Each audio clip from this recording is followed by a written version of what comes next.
우리는 성공의 마음이 끌리고 성공한 사람들을 우러러봅니다. 세상에는 성공에 대해 조언하는 책들이 가득합니다.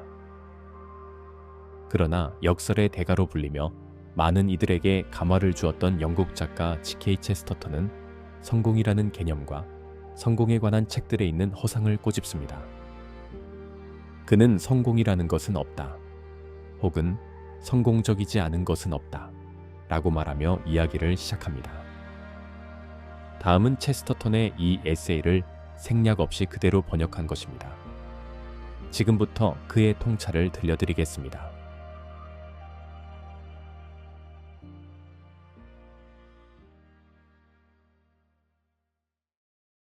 우리가 사는 이 시대에는 진정으로 인류 역사상 가장 어리석다고 할 수 있는 책들과 기사들이 등장했습니다.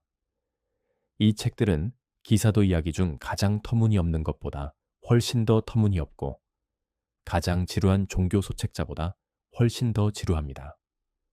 적어도 기사도 이야기는 기사도에 관한 것이었고 종교 소책자들은 종교에 관한 것입니다. 하지만 이 책들은 아무것도 아닌 것에 대해 이야기합니다. 제가 말하는 책은 바로 성공이라는 것에 대해 이야기하는 책입니다. 길거리의 책값 한 대나 잡지를 보면 사람들에게 성공하는 법을 알려주는 것들이 차고 넘칠 것입니다. 이 책들은 사람들에게 모든 일에서 성공하는 법을 제시하지만 정작 이런 것을 쓴 사람들은 책을 쓰는 데조차 성공하지 못했습니다. 우선 당연히 성공이라는 것은 없습니다. 혹은 달리 표현하자면 성공적이지 않은 것은 아무것도 없습니다. 어떤 것이 성공적이라는 말은 단지 그것이 존재한다는 것을 의미합니다. 백만장자는 백만장자가 되는데 성공했고 당나귀는 당나귀가 되는데 성공했습니다. 살아있는 사람은 누구나 사는데 성공했고 죽은 사람은 자살하는데 성공했을 수 있습니다. 하지만 성공에 대한 이런 논리적이고 철학적인 허점은 일단 제쳐두고 우리는 이 작가들처럼 성공을 돈이나 세속적인 지위를 얻는 데 성공한다는 일반적인 의미로 해석할 수도 있습니다. 이 작가들은 평범한 사람이 사업이나 투기에서 어떻게 성공할 수 있는지, 건축가라면 어떻게 건축가로 성공할 수 있는지, 주식 중개인이라면 어떻게 주식 중개인으로 성공할 수 있는지 알려준다고 말합니다.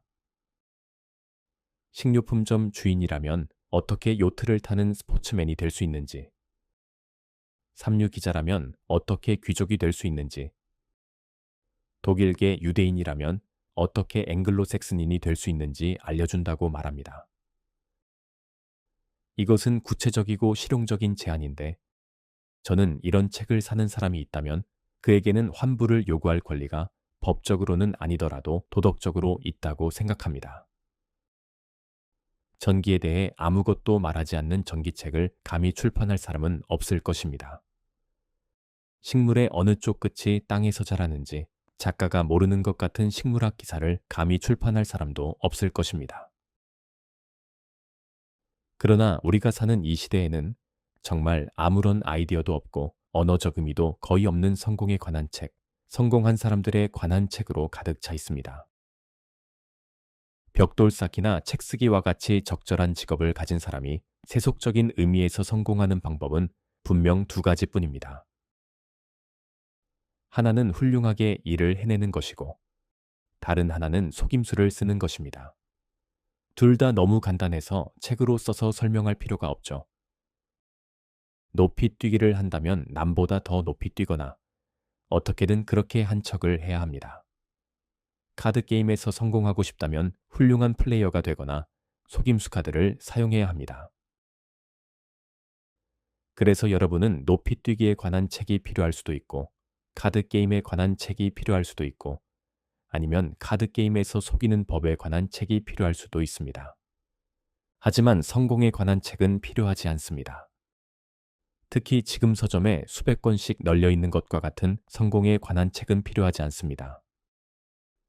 높이 뛰기를 하거나 카드 게임을 하고 싶을 수는 있지만 높이 뛰기란 높이 뛰는 것이라거나 게임은 이기는 사람이 이긴다는 식의 엉뚱한 글을 읽고 싶지는 않을 것입니다. 예를 들어 이 작가들이 높이 뛰기에서 성공하는 법에 대해 뭔가를 말한다면 이런 식일 것입니다. 높이 뛰기 선수는 눈앞에 명확한 목표의식이 있어야 한다. 그는 같은 경기에 참가하는 다른 선수들보다 더 높이 뛰고 싶다고 확실하게 바라야 한다.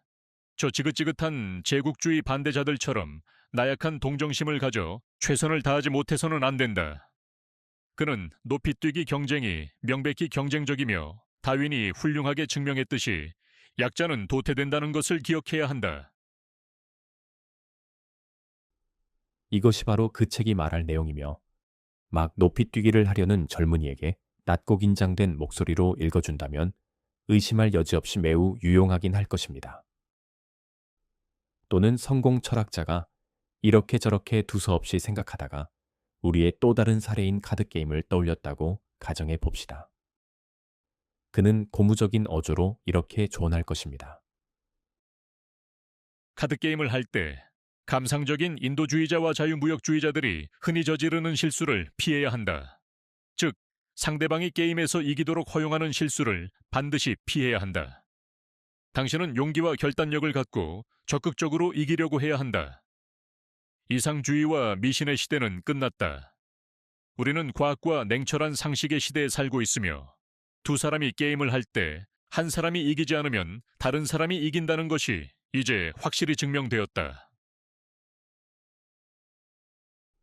물론 이 모든 내용은 아주 고무적입니다. 하지만 솔직히 말해서 제가 카드게임을 한다면 이런 책이 아니라 게임 규칙을 잘 알려주는 소책자를 원할 것입니다. 게임의 규칙을 넘어서는 것은 모두 재능이나 속임수의 문제입니다. 저는 둘 중 하나를 여러분께 제시할 수 있는데 어느 쪽인지는 말씀드리지 않겠습니다. 인기 잡지를 넘기다가 기이하고 재미있는 예를 발견했습니다. 여기에는 사람을 부자로 만드는 본능이라는 기사가 있습니다. 앞면은 로스차일드경의 위험 있는 초상화로 장식되어 있고요. 사람을 부자로 만드는 확실한 방법들이 정직하게나 부정직하게나 여러 가지로 있습니다. 하지만 제가 아는 한 사람을 부자로 만드는 유일한 본능은 기독교 신학에서 탐욕의 죄라고 노골적으로 묘사하는 본능입니다.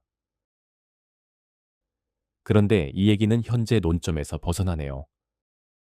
저는 여기서 눈부시도록 터무니없는 글을 인용하여 성공법에 관한 조언이 전형적으로 어떤지를 보여드리겠습니다. 어찌 이리도 명확하게 글을 썼는지 이것만 읽으면 당장 성공할 것 같습니다. 내용은 이렇습니다. 벤더빌트라는 이름은 현대 산업에서 성공의 대명사가 되었습니다. 벤더빌트 가문의 창시자인 코넬리우스는 미국 상업의 거물들 중 최초의 인물이었습니다. 그는 가난한 농부의 아들로 시작하였지만 백만장자를 초월하는 거부가 되어 생을 마감했습니다. 그에게는 돈 버는 본능이 있었습니다. 그는 증기선이 등장하면서 생긴 기회를 포착하고 또 부유하지만 미개발된 미국에 철도망이 구축되며 생긴 기회를 포착하여 막대한 재산을 축적했습니다.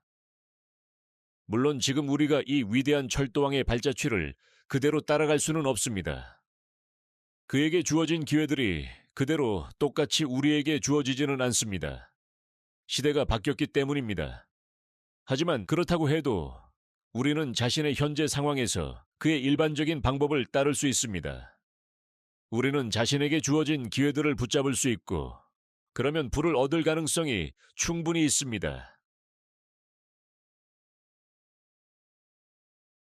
이런 이상한 글들을 보면 우리는 이 모든 기사와 책의 밑바탕에 실제로 무엇이 있는지 분명히 알 수 있습니다. 그것은 단지 사업적인 것도 아니고 냉소주의도 아닙니다. 그것은 바로 신비주의입니다. 돈에 대한 끔찍한 신비주의입니다. 이 글을 쓴 사람은 벤더빌트가 어떻게 돈을 벌었는지 또는 다른 사람이 어떻게 돈을 벌어야 하는지에 대한 생각을 눈꼽만큼도 하지 않았습니다.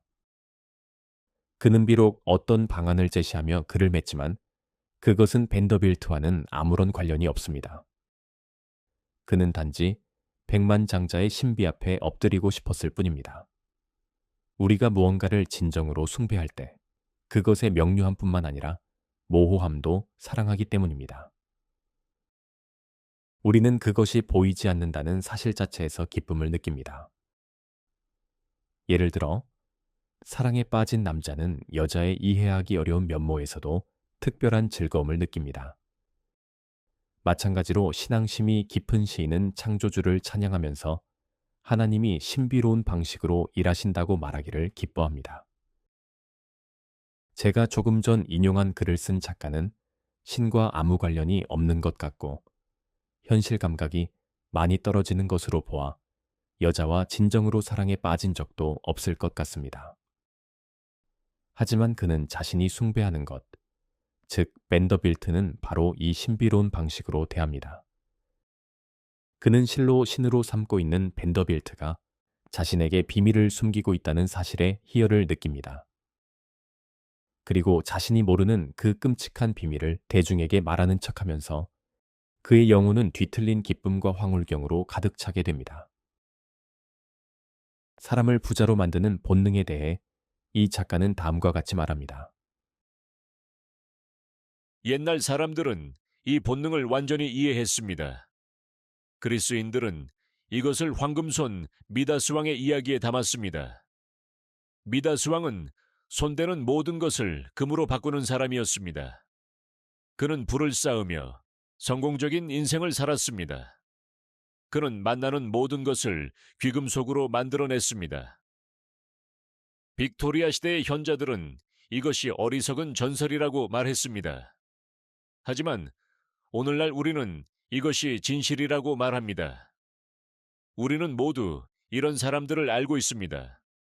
우리는 손을 대는 모든 것을 금으로 바꾸는 사람들에 대해 끊임없이 듣고 읽습니다. 그들이 가는 곳마다 성공이 따라다닙니다. 그들의 인생길은 한치의 오차도 없이 상승곡선을 그립니다. 실패할 수가 없는 것입니다. 하지만 불행히도 미다스 왕은 실패할 수 있었고 실제로 실패했습니다. 그의 인생길은 한치의 오차도 없이 상승곡선을 그리지 않았습니다. 그는 비스킷이나 햄 샌드위치를 만질 때마다 금으로 변했기 때문에 굶어 죽었습니다. 이것이 바로 이야기의 요점인데 로스차일드 경의 초상화를 내걸고 글을 쓰는 작가는 은근슬쩍 이를 숨겨야 하겠지요. 인류의 오래된 우화들은 실로 헤아릴 수 없을 만큼 현명합니다. 우리는 벤더빌트를 높이기 위해 이것들을 왜곡해서는 안 됩니다. 미다스 왕을 성공의 사례로 제시해서는 안 됩니다.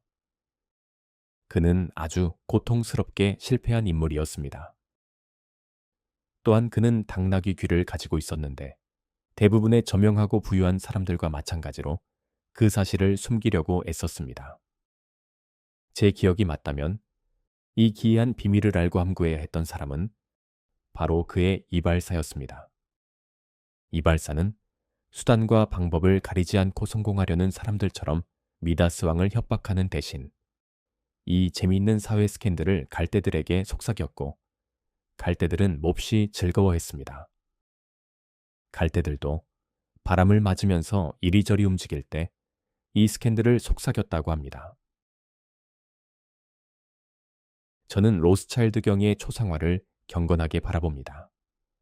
저는 벤더빌트 씨의 업적들을 경외하는 마음으로 읽습니다. 저는 제가 만지는 모든 것을 금으로 바꿀 수 없음을 압니다. 하지만 저는 풀이나 맛있는 와인과 같이 금이 아닌 물질들을 더 좋아하기에 모든 것을 금으로 바꾸려고 시도조차 하지 않았음도 압니다. 저는 이 사람들이 분명히 무언가에 성공했고 분명히 누군가를 이겼다는 것을 압니다. 이들이 이전의 어떤 왕들과도 다른 의미에서 왕들임을 압니다. 이들은 시장을 창조하고 대륙을 지배합니다. 하지만 저는 항상 이들이 성공 뒤에 무엇인가를 사적으로 숨기고 있다고 느꼈고 때때로 바람에 실려오는 갈대들의 웃음과 속삭임을 들은 것 같습니다. 적어도 우리 모두가 성공에 관한 이런 터무니없는 책들이 조롱과 무관심 받는 날을 보았으면 좋겠습니다. 이 책들은 사람들에게 성공하는 법을 가르치는 것이 아니라 속물이 되는 법을 가르칩니다. 이 책들은 세속적이고 악한 글들을 마치 아름다운 시처럼 퍼뜨립니다. 청교도들은 항상 정욕을 부추기는 책들을 비난합니다. 그렇다면 탐욕과 교만이라는 더 추악한 열정을 부추기는 책들에 대해 우리는 무엇이라고 말해야 할까요? 100년 전의 의리는 근면한 견습생에 대한 이상을 가지고 있었습니다.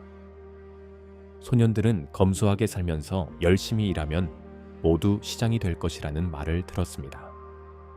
이것은 현실과 거리가 먼 말이었지만 남자다웠고 약간의 도덕적 진실을 담고 있었습니다.